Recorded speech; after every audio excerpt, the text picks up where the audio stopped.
What up, though? You already know what this is. Respect the worst if you don't respect the best. Top tier podcast. I am Ledge. Chill with me. Summer Impact just ended, man. And it had its highs and lows. Entertaining, shocking, and great performances from some standout groups and just standout performers individually as well. Some people really took this stage as a moment to shine. So yeah, it had a little bit of everything. Now I do want to say some battles, two of them didn't go down, and one being Snake Eyes versus Ace Amin. I don't know. I wasn't really on Twitter to follow that story, to follow the backstory to why that didn't occur. I thought that was guaranteed of a lock for whatever reason, and yeah, that didn't happen. Also, one of the big main events, co-main events, basically that because that battle was scheduled to go last, but due to a scheduling booking as far as URL having a certain amount of time to get these battles done, they were not able to get Murderland versus Park Life. Wasn't able to get that battle off, so then Avocado, the legend he is, tried to shoot a live stream of the battle, afterwards. That's why I'm up at 1:30 a.m. recording this, because we were waiting, but I guess the battlers didn't show up, couldn't get people together. A lot of, inconvenience going on, so they're going to try to figure it out. So yeah, those were the two battles that did not happen. Park Life versus Murderland and Snake Eyes versus Ace Amin. So, yeah, just got to live with that one. As far as the rest of the card, started off with the ladies. You had Jazz and Official versus 40 bars and E Hart. Look, my prediction, and I'm going to tell y'all my predictions if y'all didn't listen to the predictions, and I'm going to tell you what I thought. I'm never caught up in I don't watch battles hoping that I'm right. Predictions is just fun. If my record shitty overall, I wouldn't care, because I'm gonna keep it real. Sometimes I'd be like, damn, this person won. Did I have them winning or not? I don't know, but they won. So I think this one I got right, though. This is probably one of the easier ones, and it's probably the easiest one, really. 40 bars. Man.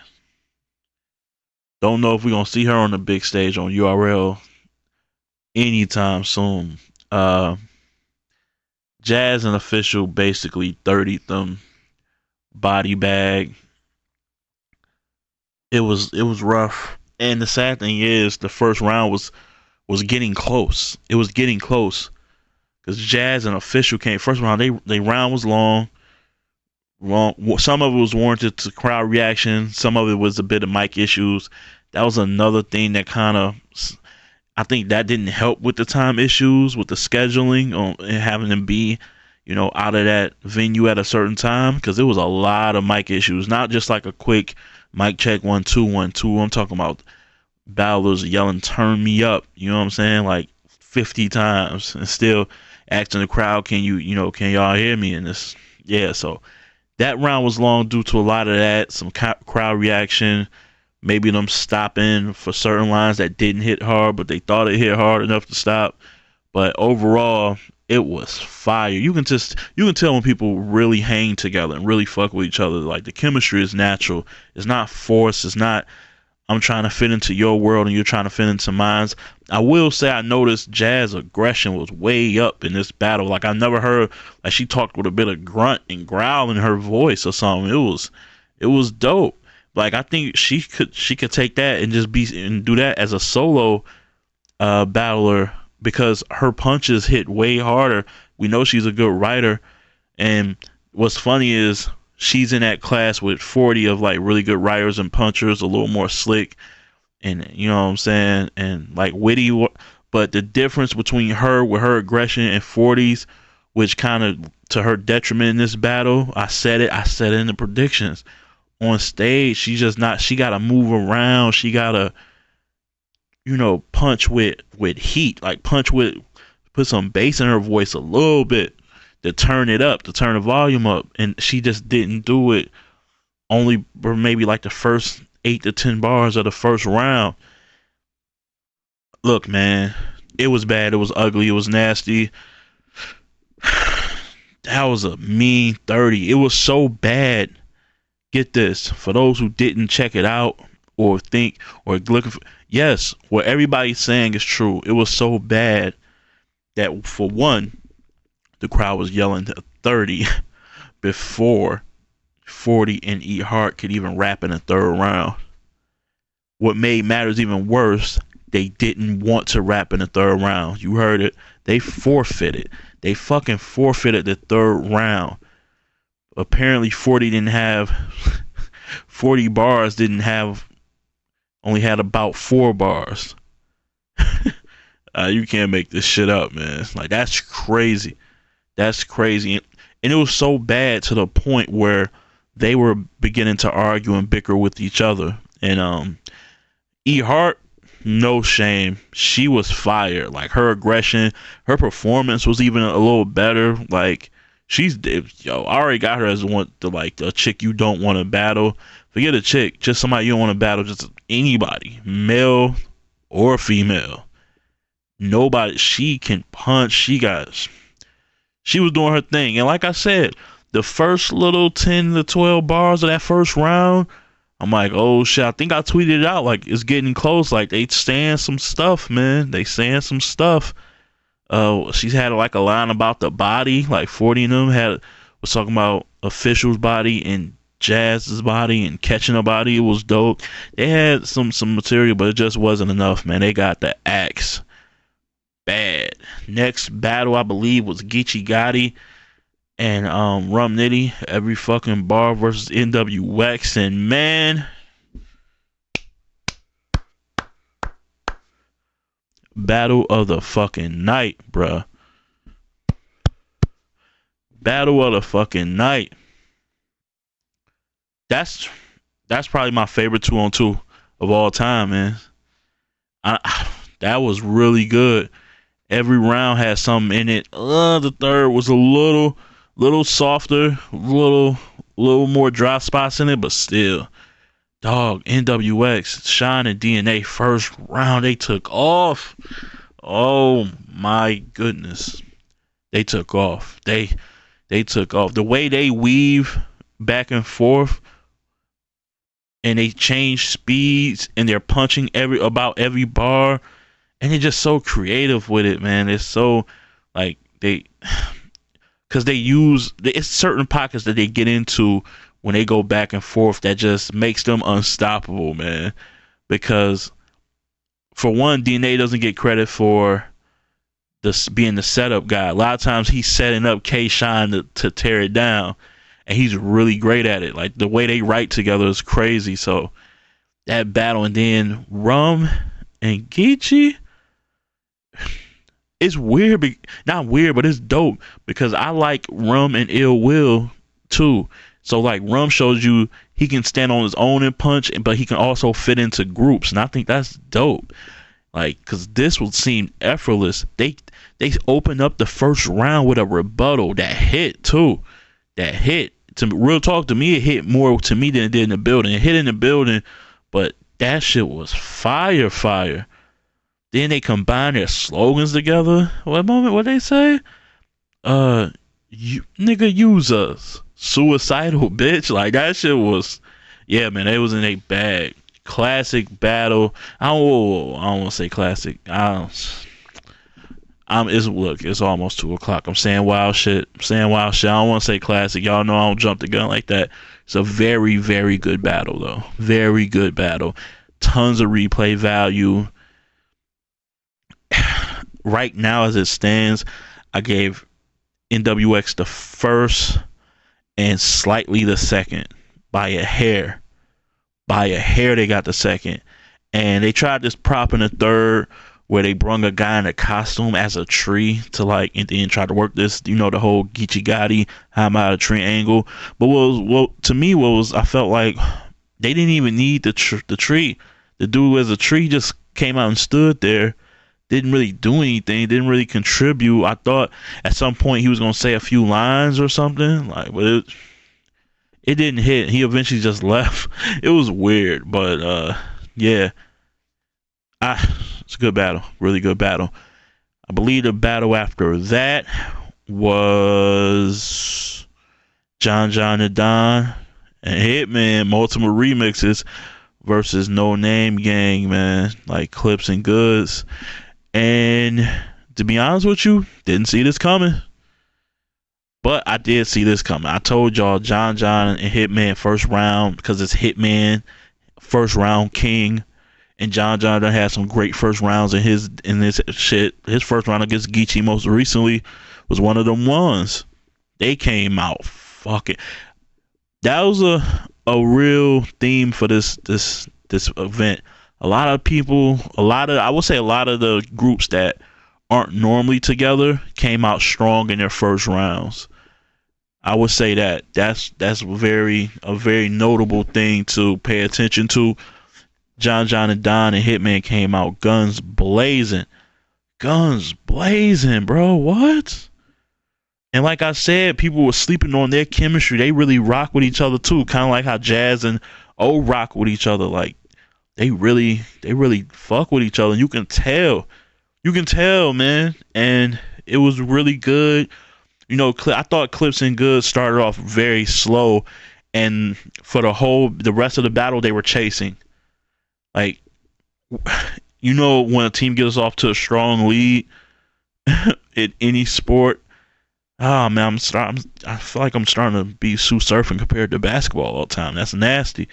But yeah, it's like you're trailing early already. Now you're fighting your way just to break even. And I feel like that the whole way. I think what cost them was really in the second round, where Clips goes into like, yo, you talk about how I don't prepare, so I'm gonna let you try to body these niggas yourself. So Goods go, and that's not really Goods' strong point. That's not his strong suit, to try to, because he's not a bar heavy dude to me. He's not lyrical and creative enough to sell it. And what told me that was, conversely, in the third round, Clips takes a majority of the round and he bodies it. So I think that cost them. And they eventually, to me, they lost 2-1 clear. They lost the first 2 rounds easily. So, and really the third, it was like a really great Clips performance, but John and Hitman was dope all 3 rounds. Like, they third wasn't really that bad either. So yeah, I got that one. I definitely got that one wrong. I thought the veterans would take over. And speaking of veterans,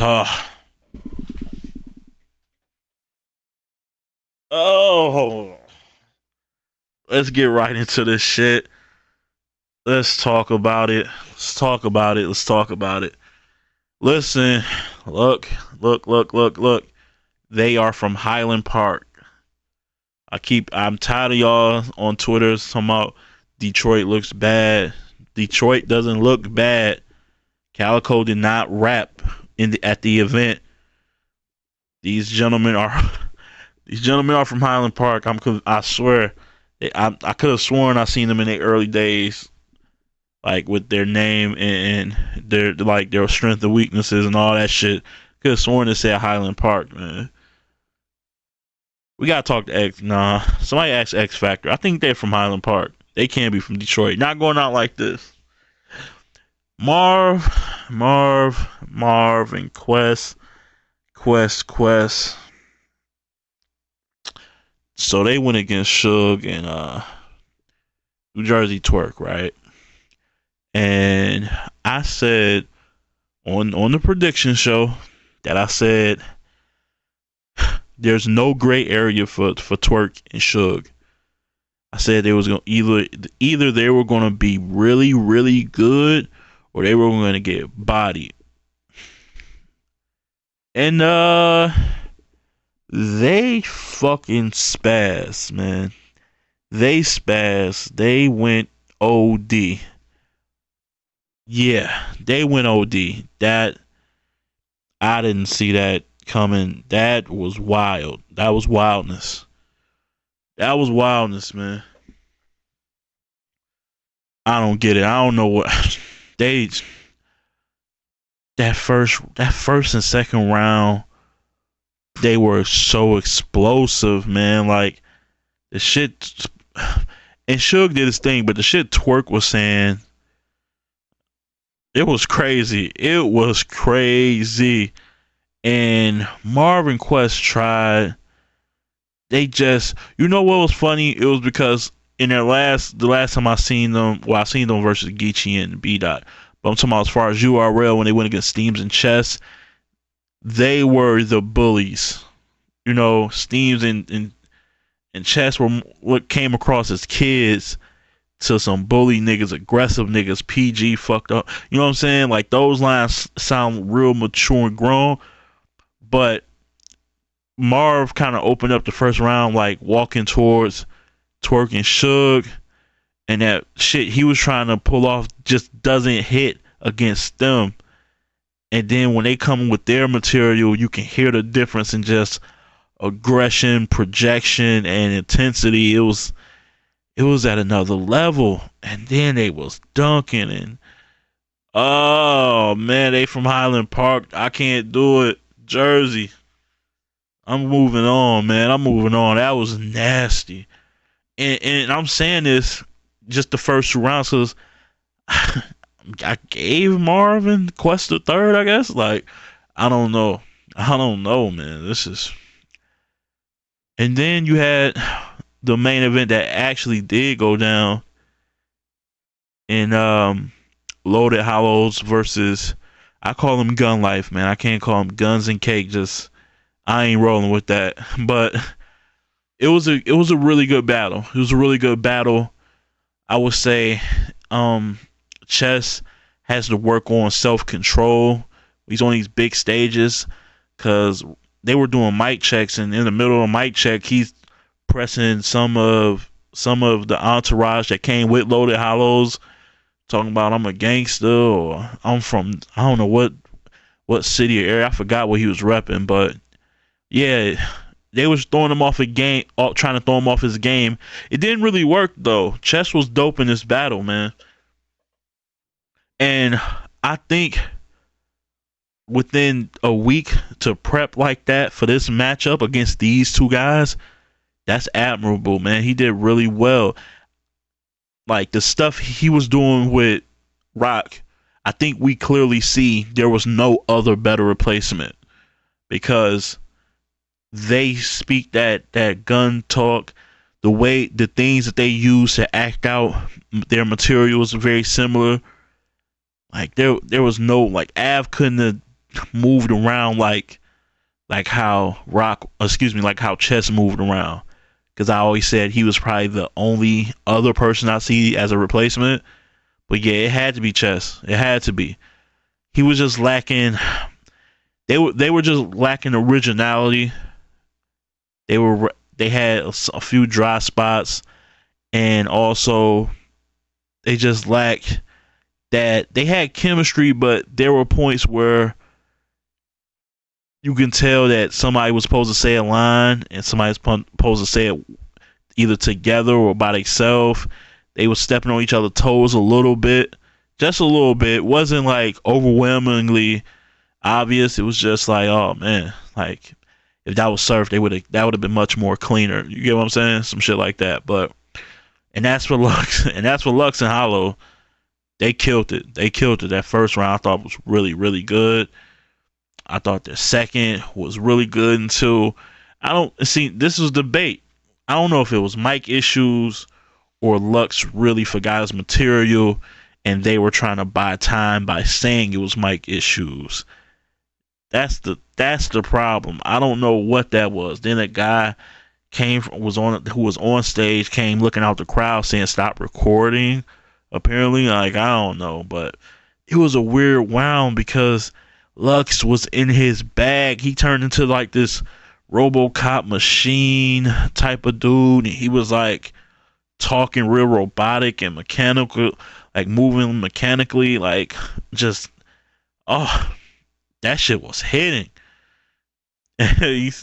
Oh man, that he said something about it. Then like I think it was a little rebuttal or something because Tay-Rock said something. He said, "Look at you, emotional," or something like, talking like a robot and shit. Like, it was crazy. Like, that round. Then the third, them boys break out with hoodies. Like, Great Hoodie Luck showed up.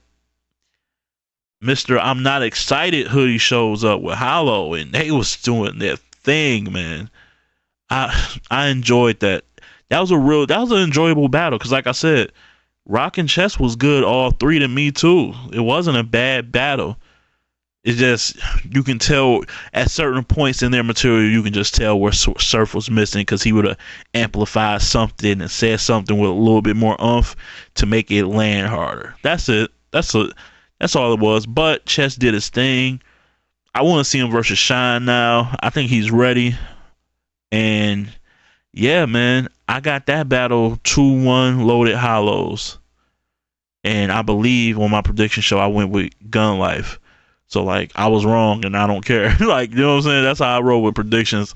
Like, I'm not married to that shit. Like, if I was wrong, I didn't bet on it, but you know what I mean? So that's how I got it. I believe I gave him the third for sure. I want to say I edged him in the first, and the second was a little sloppy towards the end because of the mic issues or them choking and trying to pick. And another thing I noticed throughout the whole event, man, the mics, while they had issues, they also helped you hear things that you wouldn't normally hear.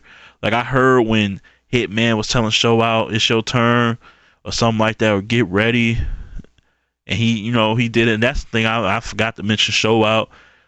You also heard when Ehart was having a conversation with 40, like the mic was picking up conversations that we aren't often privy to. So that was pretty cool. But yeah, all in all, solid event. Not mad at it. Got the money's worth. And it's on to the next, man. I'm looking forward to when we see that Murderland versus Park Life battle sometime soon in the future. Definitely need to see Snake and Ace before this month is over with. So make that happen, fellas. I don't know what's next for me. Still trying to get this interview that I've been, trying really hard to get. Hope I achieve that soon. Also, maybe in the building recap with my man E, if he's available. Round up regular shit, get back to regularly scheduled programming, because everything was centered around this big event. So it was dope. As usual, follow me on at Pod Tier on Twitter, and keep supporting the podcast on all your streaming services. And with that being said, keep it battle rap. Love.